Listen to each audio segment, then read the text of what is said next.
Selamat datang di channel saya, Bapak, Ibu, dan teman-teman pejuang GERD, MAH, asam lambung, IBS, IBD, dan gangguan pencernaan lainnya.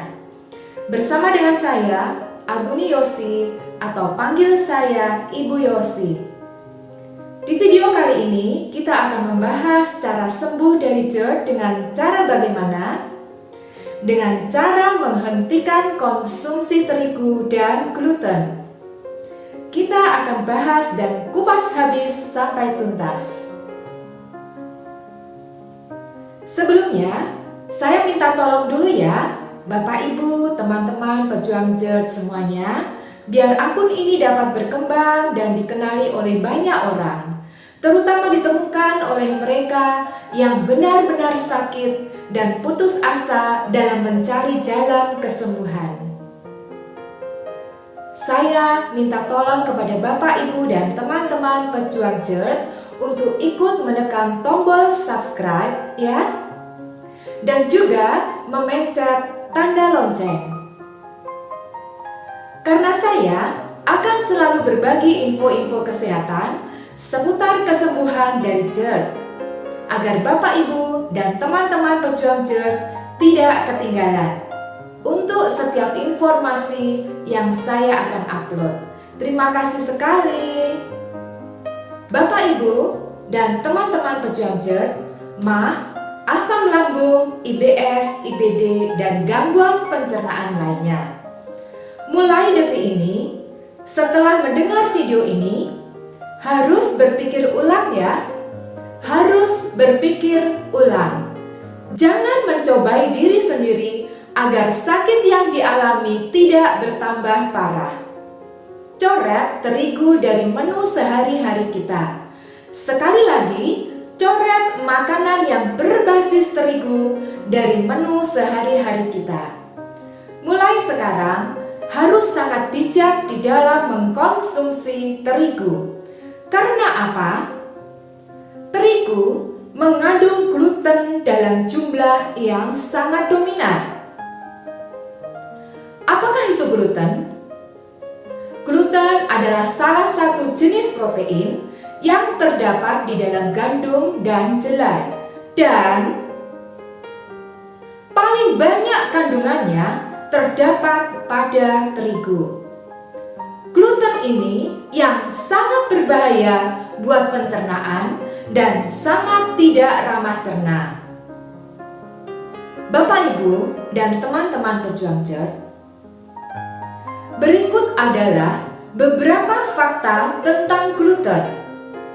Gluten bersifat lengket, berasal dari kata glue yang artinya adalah lem.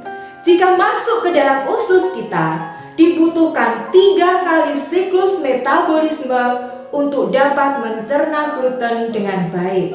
Singkat kata, gluten ini sulit dicerna, apalagi untuk anak-anak yang metabolisme tubuhnya memang belum tumbuh dengan sempurna. Ahli gastroenterologi yang bernama Braden Kuo juga berpendapat demikian. Pada 2-4 jam, ukuran mie instan jauh lebih besar dalam proses pencernaan dan menunjukkan bahwa mie instan sulit dipecah menjadi partikel selama dalam proses cerna. Fakta yang berikutnya, gluten itu merusak bakteri-bakteri baik yang ada di dalam usus kita. Padahal, bakteri baik ini membantu proses pencernaan dan memberikan dampak yang positif bagi kesehatan dengan cara mengatur keseimbangan mikroba di dalam usus atau di dalam saluran pencernaan kita.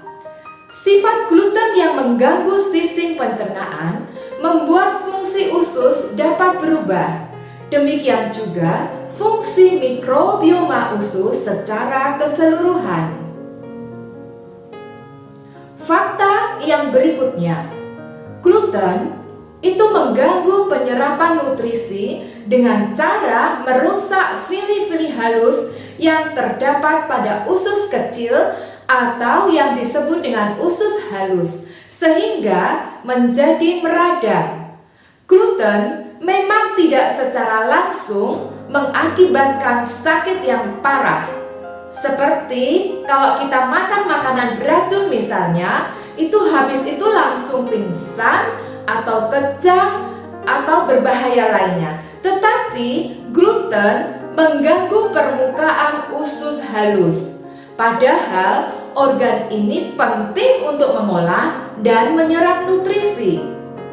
Karena sudah dirusak oleh gluten, maka metabolisme tubuh menjadi bermasalah.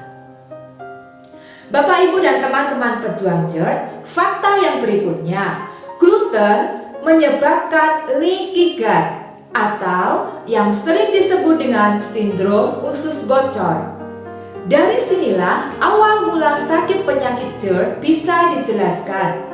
Jangan khawatir Bapak, Ibu, dan teman-teman pejuang GERD, di video saya berikutnya akan kita kupas tuntas tentang apa itu leaky gut atau sindrom usus bocor. Gluten, walaupun sangat berbahaya bagi kesehatan, akan tetapi pada kenyataannya, makanan olahan dari terigu adalah makanan yang paling dominan dikonsumsi oleh semua orang di seluruh muka bumi ini. Dari pagi-pagi sampai malam-malam. Demikian diulang lagi secara terus-menerus setiap hari. Dari sarapan pagi sampai penutup makan malam. Semua tahu kan, Bapak, Ibu, dan teman-teman pejuang GERD, betapa nikmatnya kudapan berbahan utama terigu, seperti donat, brownies, roti bakar, cookies, biskuit, cake, aneka kue, martabak manis, bakwan, mie, pasta, spaghetti, sereal, dan sebagainya. Dari kecil, kita sudah makan makanan yang mengandung gluten seperti ini. Hingga sekarang, mungkin sudah 20 tahun, 30 tahun, 40 tahun, atau bahkan lebih dari 50 tahun, gluten lama mengendap di dalam tubuh kita. Kebayang tidak, Bapak, Ibu, dan teman-teman pejuang GERD? Penyakit-penyakit apa saja yang akan terjadi dan menumpuk di dalam tubuh kita. Semakin saya banyak belajar tentang gluten ini, saya justru semakin yakin bahwa konsumsi makanan berbahan terigu secara berlebihan menjadi sumber masalah, yaitu timbulnya berbagai penyakit berat dan penyakit sangat berat yang terjadi akhir-akhir ini. Bapak, Ibu, dan teman-teman pejuang GERD, berikut ada 3 contoh kasus yang mungkin Bapak, Ibu, dan teman-teman pejuang GERD bisa belajar dan mengambil hikmahnya. Kasus yang pertama, ada seorang remaja laki-laki berusia 21 tahun. Ya, masih sangat muda, tetapi sudah lama dirawat di ICU. Bersama dengan keluarganya, anak laki-laki ini tinggal di daerah Ciamis. Menderita kanker payudara, padahal yang bersangkutan itu adalah laki-laki loh. Sang ibu bercerita kalau anaknya adalah penggemar mie instan, sering dimakan di dalam keadaan mentah, juga sangat suka dengan berbagai jenis roti. Bapak, Ibu, dan teman-teman pejuang GERD, kasus yang kedua. Sebelum itu, ada seorang anak gadis, masih muda juga, menderita kanker kandung kemih. Perutnya membesar berisi air sebanyak 6 liter. Oleh dokter, air tersebut dikeluarkan dari perutnya, akan tetapi akan membesar lagi, dan membesar lagi, dan membesar lagi, demikian seterusnya. Ayahnya cerita, saat hasil ronsen diperlihatkan kepada dokter yang menanganinya, dokternya bingung dan bertanya, "Kok banyak benang-benang di ususnya ya, Pak?" Yang dimaksud benang-benang itu adalah mie. Memang, ternyata anak tersebut penggemar berat mie instan. Apalagi sejak setahun lalu saat bekerja di Jakarta, hampir setiap hari makanannya adalah mie, mie dan mie terus. Demikian penjelasan dari sang bapak. Kasus yang ketiga. Sebelumnya lagi ada seorang anak kecil, laki-laki, umur masih 2 tahun, menderita kanker tiroid. Wajah dari mulut ke bawah membengkak besar, tidak bisa untuk bicara dan tidak bisa untuk menoleh. Ibu yang selalu berada di sampingnya bercerita, sejak lahir anak ini suka sekali dengan mie dan selalu minta saat kakaknya memasak. Akhirnya, daripada terus-menerus menangis dan merengek, dibuatkanlah sendiri oleh ibunya. Bukan cuma sekali 2 kali, tetapi setiap hari. Ya, setiap hari. Bayangkan makan mie setiap hari pada anak kecil yang metabolisme tubuhnya belum tumbuh dengan sempurna. Sedih ya, Bapak, Ibu, dan teman-teman pejuang JERT. Apalagi ketika mendengar bahwa di luar sana masih ada banyak puluhan cerita yang hampir sama, bahkan mungkin juga ratusan. Ternyata hampir 100% pasien penderita berbagai penyakit berat yang non-kecelakaan memiliki riwayat sebagai penggemar makanan yang berbahan dasar terigu. Dan kalau Bapak Ibu teman-teman pejuang JERT tidak percaya, mungkin sesekali bisa meluangkan waktu untuk sekedar interview. Pada beberapa keluarga yang sedang menunggu anggota keluarganya sebagai pasien di ICU. Dan buktikan apakah benar bahwa ternyata hampir 100% pasien penderita berbagai penyakit berat non-kecelakaan memiliki histori sebagai penikmat makanan berbahan dasar terigu. Saya bersyukur bahwa saat ini banyak dokter sudah mulai bijak di dalam menasihatkan pasiennya untuk diet terigu. Bahkan untuk penyakit-penyakit yang sepertinya tidak ada hubungan dengan pencernaan. Contoh seperti hipertensi, kolesterol tinggi, dan stroke. Ternyata diketahui bahwa penyebabnya adalah konsumsi gluten yang berlebihan. Sifat gluten yang lengket seperti lem menyebabkan aliran darah menjadi tidak lancar. Bayangkan ya Bapak, Ibu, dan teman-teman pejuang JERT, sistem peredaran darah kita yang seperti sungai mengalir, tiba-tiba ada lumpur yang lama-lama meluas. Air sungai menjadi keruh dan mengalir dengan tidak lancar. Lumpur yang terbendung membentuk delta. Lama-lama jadi pulau, air sungai pun terbendung. Lumpur itu diibaratkan sebagai gluten dalam tubuh kita. Bapak, Ibu, dan teman-teman pejuang JERT. Lalu, bagaimana dengan kita? Bagaimana dengan saya? Saya sendiri sudah memutuskan untuk gluten free, bebas dari terigu sejak 1 tahun yang lalu. Tepatnya sejak saya divonis sakit JERT akut oleh dokter gastroenterologi yang merawat saya. Bapak, Ibu, dan teman-teman pejuang JERT, setelah saya tahu bahwa penyebab sakit saya dengan segala sensasi yang mengerikan itu adalah terigu, sejak itu saya benar-benar stop tidak mengkonsumsi terigu lagi.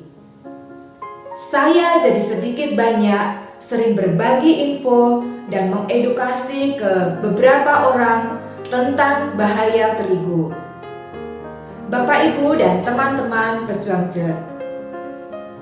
Tapi, apakah mereka percaya begitu saja bahwa terigu itu berbahaya? Ternyata tidak loh. Tidak semudah itu. Tidak semudah itu meyakinkan orang. Ops. Bahkan sampai sekarang saya mau jujur kepada Bapak, Ibu, dan teman-teman pejuang JERT.